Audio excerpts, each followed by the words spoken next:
If I pissed you off, I'm sorry. Spotify's $100 million man responding to the growing boycott over his wildly popular podcast.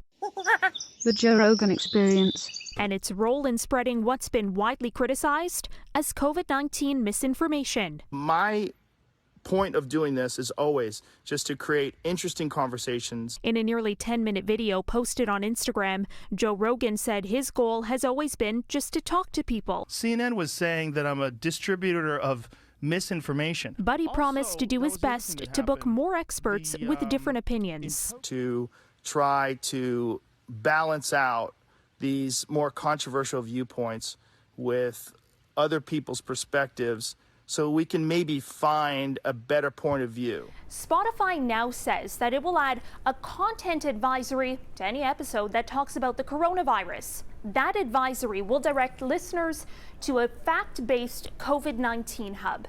Now, in a public letter that made no specific mention of Rogan, Spotify's CEO wrote, "It is important to me that we don't take on the position of being content censor, while also making sure that there are rules in place and consequences for those who violate them."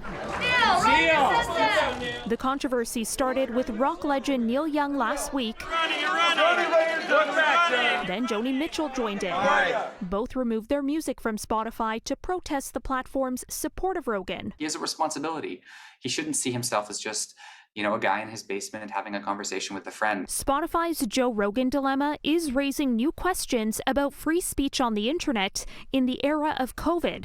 This researcher says while content moderation is important, the challenge is that when online content becomes popular, it's typically amplified algorithmically. So what we're not talking about is saying, okay, certain views are not allowed to be expressed online. What we're saying is, okay, social media platforms have a responsibility when misinformation is actively being propagated on their platform to not encourage that, to not show more people that, to not produce sort of an echo chamber effect where individuals are only exposed to misinformation.